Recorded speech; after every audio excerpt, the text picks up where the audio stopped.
بیوی سے غیر فطری طریقے سے ہم بستری کرتے ہیں. انٹرنیٹ پہ بیہودہ فلمیں دیکھتے ہیں تو جو چیز انگریزوں کی دیکھ رہے ہیں کہ ان کے کلچر آہستہ آہستہ میڈیا کے ذریعے ہمارے معاشرے میں بھی آ رہا ہے. اللہ کے رسول صلی اللہ علیہ وسلم نے لعنت فرمائی ہے، ایک روایت میں ہے کہ اللہ اس کی طرف دیکھے گا نہیں کہ جو اپنی زوجہ سے پچھلے راستے سے ہم بستری کرے گا. یہ بیماری بھی، یہ گندگی بھی لوگوں میں پھیلتی جا رہی ہے، خاص طور پہ جن کو لڑکوں سے بدفعلی کی عادت پڑ جائے تو وہ زوجہ سے فطری راستے سے ہم بستری نہیں کرتے. اللہ نے فرمایا کہ نساؤکم حرث لکم، یہ تمہاری زوجات ہیں، بیویاں ہیں، یہ نسل بڑھانے کے لیے ہیں. تو اسی راستے میں انسان اپنی خواہش کو پوری کر سکتا ہے جس راستے سے نسل بڑھتی ہے. اس کے علاوہ کسی اور راستے سے اپنی خواہش کو پورا کرنا یہ حرام ہے، گناہ کبیرہ ہے، گندگی ہے. ہمارے پاس کیسز آتے ہیں، ایک پاک دامن لڑکی کی شادی ہوتی ہے، لڑکا بھی بظاہر بڑا نیک، لیکن کیا ہے، لڑکا چونکہ ٹھرکی ہوتا ہے، شہوت کا درندہ ہوتا ہے، تو وہ یہ نہیں دیکھتا کہ میں اپنی بری خواہش مٹانے کے لیے میں اپنی زوجہ کو غیر فطری طریقے پر مجبور کیسے کر سکتا ہوں. تو مجبور کرتا ہے پھر اپنی بیوی کو. اس میں جو عورتیں زیادہ پاک دامن نہیں ہو، نیک نہ ہو، یا ان کو یہ ڈر ہو کہ طلاق ہو گئی تو ہم کہاں جائیں گے، وہ پھر اپنے شوہر کے ساتھ اسی غیر فطری طریقے پر آمادہ ہو جاتی ہیں. اور اس کا عذاب اور اس کا وبال یہ ہوتا ہے کہ کچھ دنوں میں ان کو بھی اسی کی لت پڑ جاتی ہے. انسان جب بھی کوئی غیر فطری راستہ اختیار کرتا ہے، آخرت کا عذاب تو بعد میں، دنیا کا عذاب یہ آتا ہے کہ پھر اس کو لذت فطرت میں آتی نہیں ہے. پھر جو راستہ اللہ نے رکھے اس میں اس کو لذت نہیں آئے گی، پھر وہ گندگی میں ہی گھسنے کی کوشش کرے گا. اس کی بھی فطرت خراب ہو جاتی ہے، اور جس کے ساتھ یہ بدفعلی کی جائے اس کی بھی فطرت خراب ہو جاتی ہے، وہ بھی پھر کسی کے قابل نہیں رہتے. تو اپنے جان پر رحم کرنا چاہیے.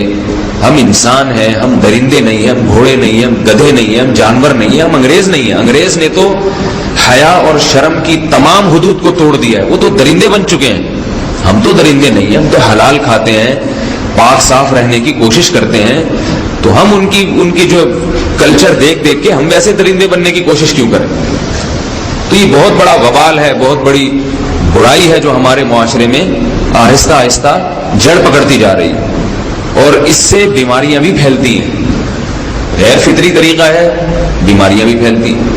ایسے کیسز آتے ہیں کہ جناب وہ مرد مجبور کر رہا ہے بیوی کو، اور وہ بیوی جو ہے ساتھ نہیں دیتی تو پھر اس کو طلاق کی دھمکیاں دیتے ہیں. ایسے کیسز بھی آتے ہیں. اور یہ بھی آتا ہے کہ مرد جب اپنی بیوی کو غیر فطری طریقے پر مجبور کرتا ہے، بیوی آمادہ نہیں ہوتی، تو مرد پھر یہ دھمکی دیتا ہے کہ بھائی میری خواہش تو تم سے پوری ہوتی نہیں ہے، پھر میں دوسروں کے پاس جاؤں گا. تو یاد رکھیں، جس عورت کا شوہر یہ دھمکی دے اس کو کہ میں زنا کروں گا اگر تم نے میری خواہش پوری نہیں کی غیر فطری طریقے سے، تو عورت اپنے شوہر سے کہہ دے کہ جاؤ تم کہیں اور جا کے منہ کالا کرو، تمہاری فطرت میں گندگی ہے تو یہ مجھے گندا بنانے کی کوشش نہ کرو. اس کو زنا کرنے دیں، وہ اللہ آخرت میں اس سے بھگتے گا. ہر بیماری کا اللہ نے علاج رکھا ہے. اللہ کے رسول صلی اللہ علیہ وسلم نے فرمایا، صحیح بخاری کی حدیث، ما انزل اللہ من داء الا انزل له دواء. کوئی بیماری ایسی نہیں ہے جو اللہ نے نازل کی ہو اور اس کے لیے دوا نہ رکھی ہو دنیا میں.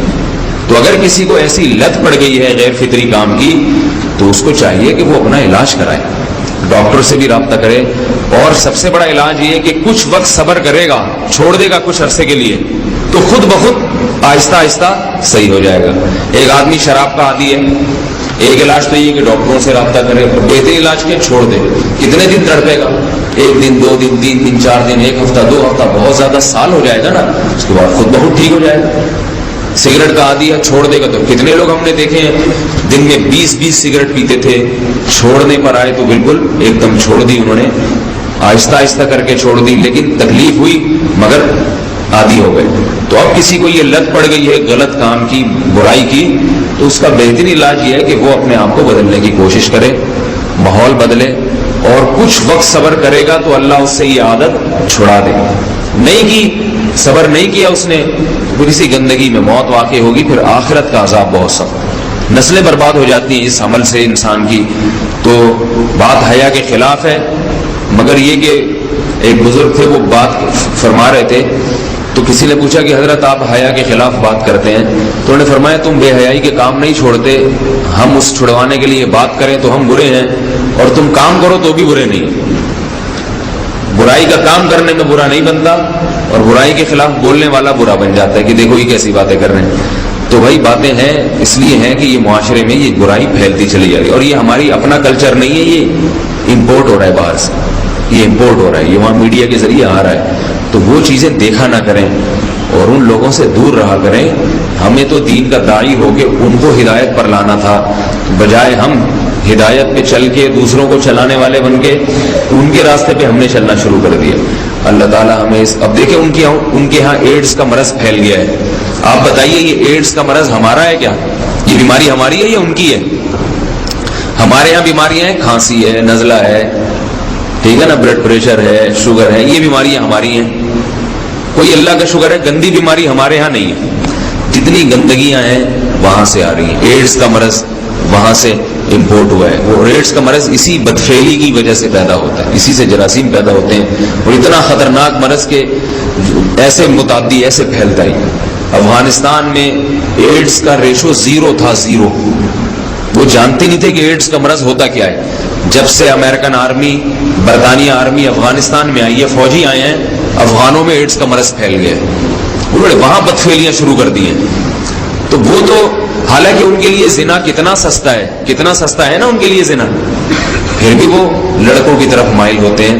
تو اتنی گندگی، ایسا گندا جب انسان بن جائے پھر اللہ اس کے وجود کو برقرار نہیں رکھتے، اور رکھتے ہیں تو پھر آخرت میں سزا دینے کے لیے اپنے آپ کو ان گندگیوں سے بچانا چاہیے، حلال پہ اکتفا کرنا چاہیے۔ اللہ تعالی ہمیں حلال پہ قناعت کی توفیق عطا فرمائے اور پاکیزہ لوگوں میں ہم